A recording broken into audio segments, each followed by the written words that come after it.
Welcome to the Compliance Weekly Sync for the 20th of June.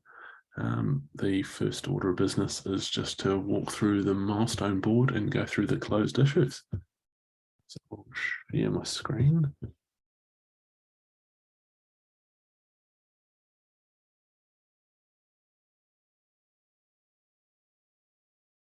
And hopefully you can see the closed issues there. The last one we talked about last week was the add new JSON-B column that Michael had completed. The next one up was rollout of a feature flag with Hasima. Yeah, so this feature flag is basically a check related to push rules. So we are now checking the git config author name actually matches the GitLab username. So this is completely rolled out and working.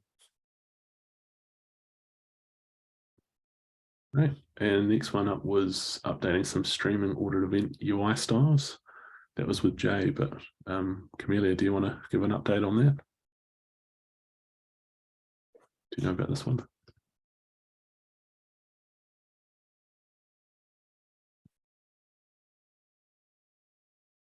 What we did here?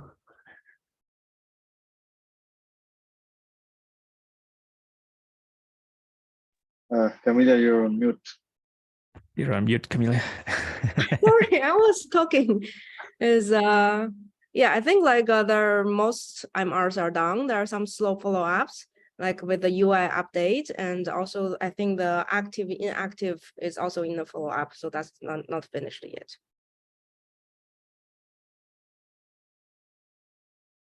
Oh, and next two were with Michael, and I believe these were closed issues after we discussed last week the API to retrieve all audit events for a group. That didn't quite work out how we planned it, so those two migrations were cancelled at this stage.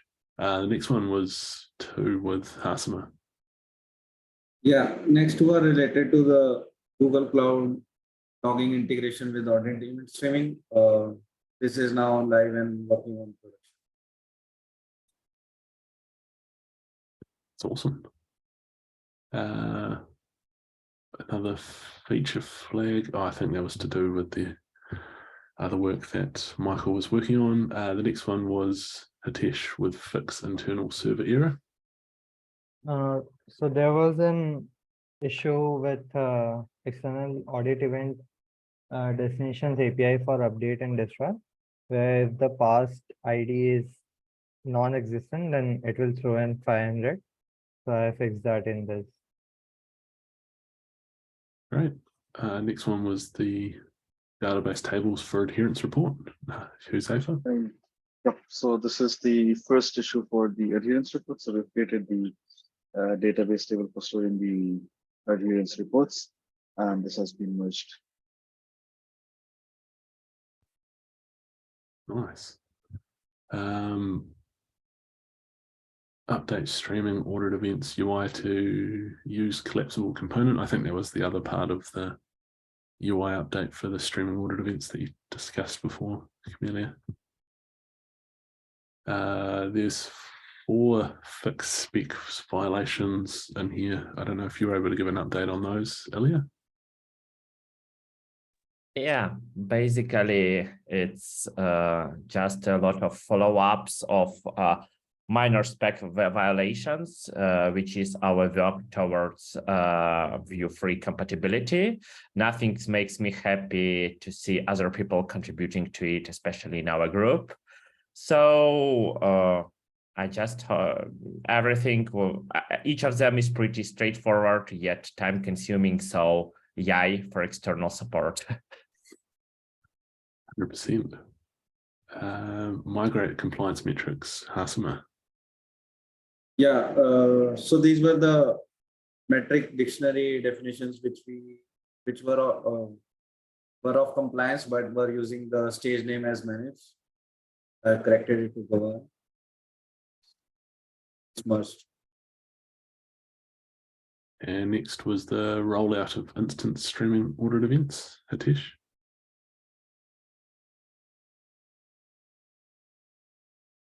So we have, so there were two feature flags, one for backend and one for frontend. We have merged them into one, and basically we have closed the front end, the feature flag which was controlling the front end of instance streaming auditing. Right. The next one was the list streamed order event filter options in the UI. So with all the work that we had done to add the audit event type YAMLs, we now have the streaming audit events being able to be filtered in the UI by that list, a defined list of audit event types. And so Lorenz has been helping us out with those, and that's been released as well, which is great. And the final one at the top was just a small UX update to remove the default pill from the, whatever you want to call it, little badge next to the compliance framework name and move it into the compliance framework badge itself. Cool. So next up, I just want to go through the plan, and we'll start off with the 16.2 plan since we're into that. And the first one is Josefa and the compliance adherence report API. Yep. So the goal for this milestone is to complete the structure, which we have already done, and implement the first check. So I created an MR for the first check and I've pushed it to review just before this meeting. So that's the state. So I think we are on track on this one. I can also talk about the one that is assigned to me at the bottom, monitor Kibana logs to catch audit events creation. So we've enabled we've added a logging for catching any audit events that are being emitted, but they don't have a YAML file created for them for the event type.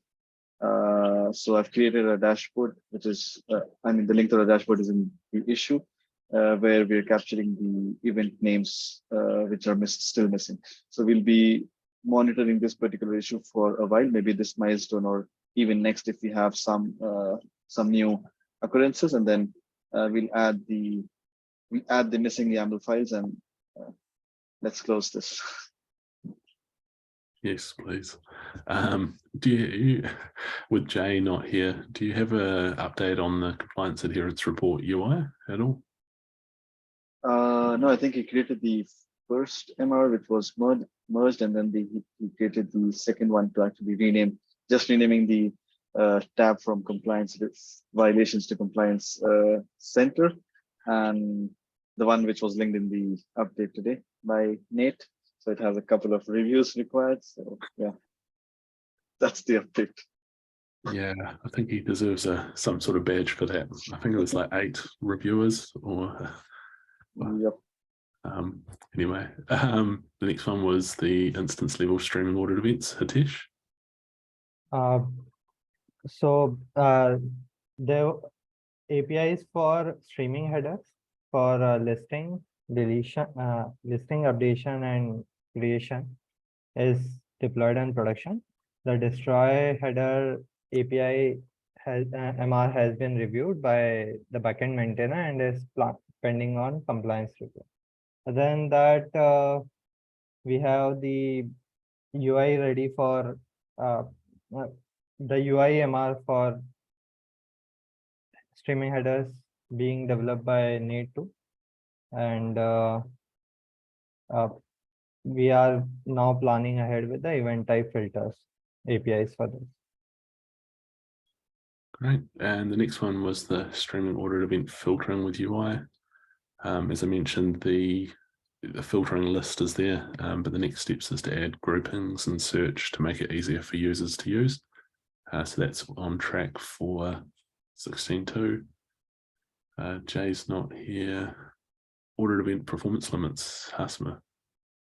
Yeah, so for this current status is we have the implementation plan and schema design completed. So now we have to dig up SQL queries from the code base manually. I asked the database team if there is a logging of SQLs available on a particular table, but sadly, we don't have a complete list of SQL queries we fire on a table, but slow running queries which take more than 1 second. So I think we can manually dig up the code and make a list of SQL queries and then convert them into ClickHouse and do the analysis and start with it.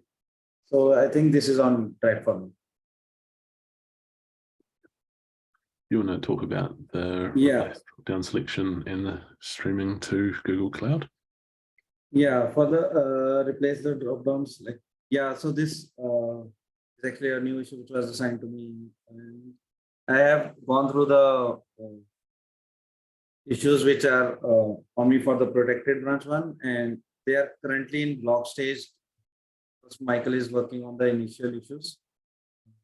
So I will have to consult with him and get timeline on this. I currently don't have. Next one is streaming audit events to Google Cloud. So this one, the backend part for this is complete, and I also pushed the documentation changes for this, which is also merged. And the UI part we are planning to complete in this.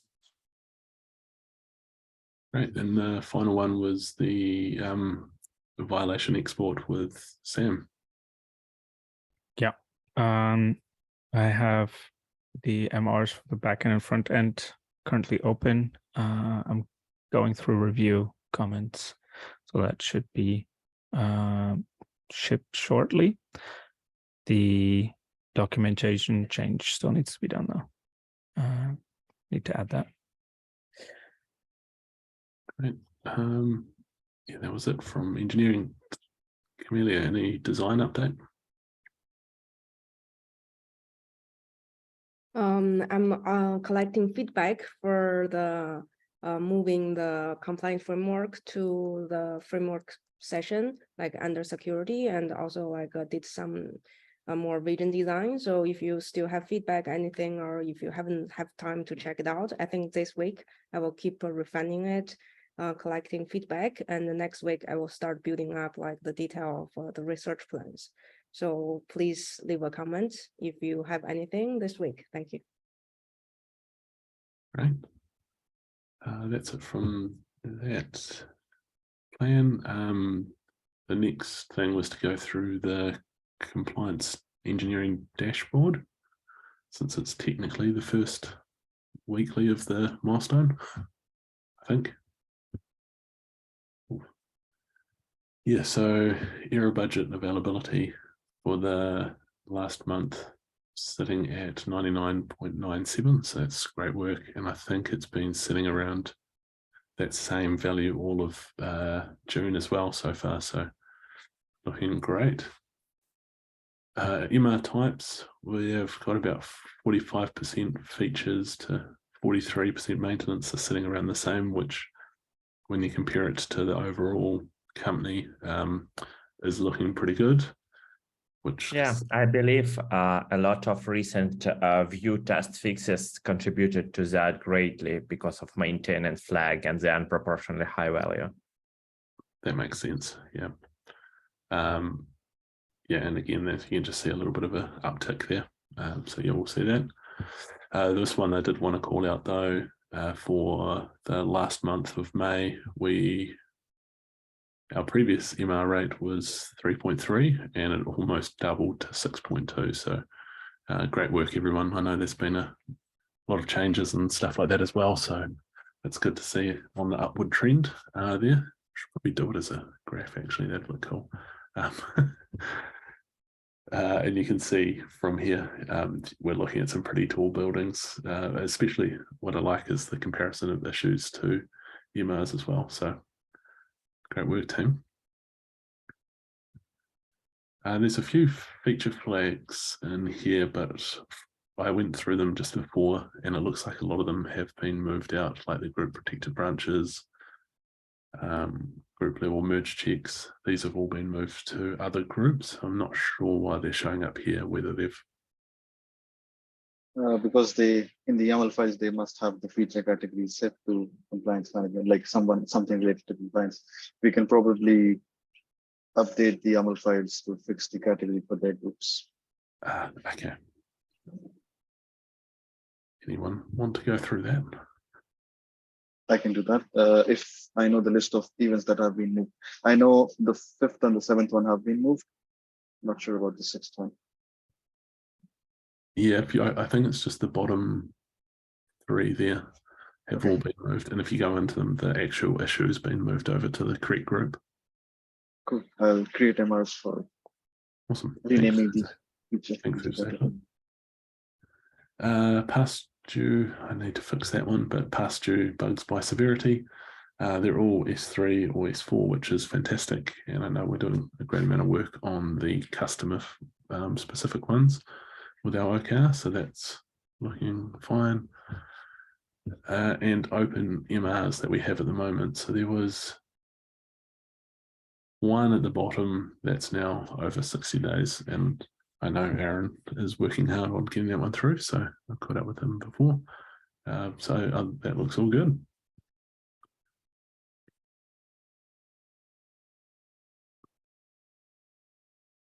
Right. Next up on the agenda, the next 3 items are all with me. Anybody else want to voice them? I'll do the first one though. Congrats to Jay and Sam on the discretionary bonus for the free user cap, is it? Yeah, great work there. I know it's been a long time coming from what I've read and seen. So fantastic work. I can voice the next one. Yeah, thank you. Yeah, we changed the verification process to remove the distinction between backend and front end because it was making it hard to distinguish who to pick next. It was very biased towards front end. Yeah, so it might be that you're asked to verify front end issues, but in the sense of how verification goes, I don't think it's a big hindrance.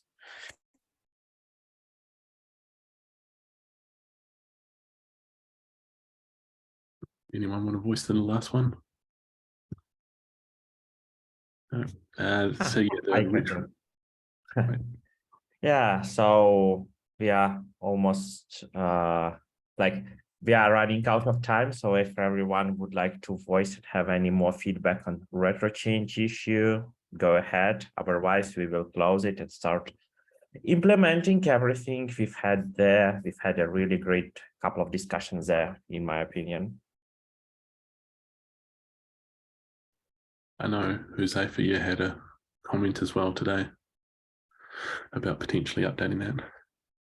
I forgot to add that in the agenda. So yeah. I had a catch up with Nate in the morning, and I was thinking, I just realized that since I joined compliance almost 2 years ago, I haven't seen anyone in our group being nominated for a discretionary bonus for the things that they've been working as part of the compliance group. So I was wondering if it's either related to the work that we're doing is not eligible for a discretionary bonus, or is it because we're not actually nominating people for and not acknowledging their efforts for the work that they're doing? So in my opinion, if it's the second case, then we should probably start thinking around and probably nominate people for their work. And the other idea of having a discussion around this, I was thinking if we can add this as an agenda item to either the weeklies or the retro crawl that we're planning to add, an item where we can discuss if there's just reminding people to go through the discretionary process handbook and seeing if in the previous milestone, they think someone within the team needs to be nominated or should be nominated. Yeah. I can't nominate anyone in the team, so. We know that. So.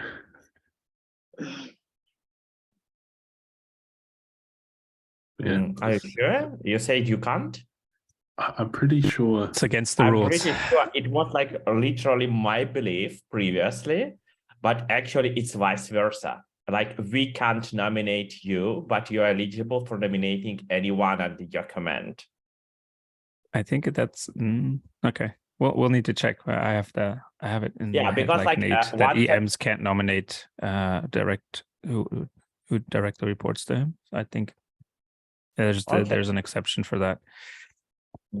Because like I was actually thinking the same way, but before in my previous team, I unexpectedly received a bonus from being nominated by my EM.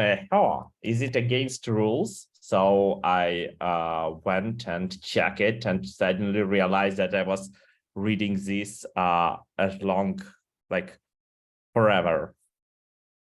Oh, okay. Well, in that case, you get a bonus. You get a bonus. No. Nate turns into Oprah. Yeah, I'll have a look. But no, I like the idea of adding it to the retro personally. I know we've already got that what praise do you have section. It might be a good idea just to update that question. Yeah, sorry, I just want to cite, I found it actually in the handbook. It's stating that the exception is that direct reports cannot nominate their manager or anyone in their management chain. So basically, Nate cannot force us to nominate himself, right? Yeah, like I don't know, like I really it's funny because I also thought exactly the way Nate thought, and like when I read it and I thought, okay, maybe it was changed some time ago. I went through history of that page and it was always that way. So it's very weird BS. I'm Okay. happy I'm not alone. Oh, no, that's even better then. Good. I'm glad I raised it.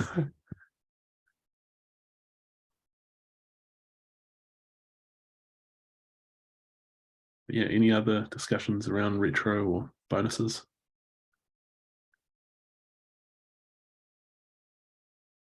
No, I'll stop the recording then unless anyone has anything else to add. No. I just want do you want to... Yeah, sorry, go on. I was just gonna say, Zephyr, do you want to add that to the retro issue? Maybe add it there as a point.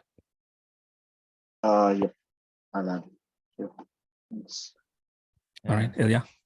Yeah, I just wanted to say that right now I'm in borrowed state, like, you know, in the Rust language, borrowed to AI team, and I really miss the level of details and the level of planning we are having here. Just want to say huge thank you and to execution. Yeah, like can't wait to get back, to be honest, because this level of execution empowers me to understand that I'm doing big things. Thanks, Ilya. Look forward to having you back as well. Then I can stop doing front-end issues. All right. Do we have any estimated timeline on when you'll be back, Ilya? I believe nobody knows yet. It's totally unclear, doubling my point about long-term Just planning. like AI. Probably they'll create a team and then Ilya would be part of that team. And then he'll say, I'm not at all. Yeah. Hope that it doesn't happen. Same. Very much same. All right, then I'll stop the recording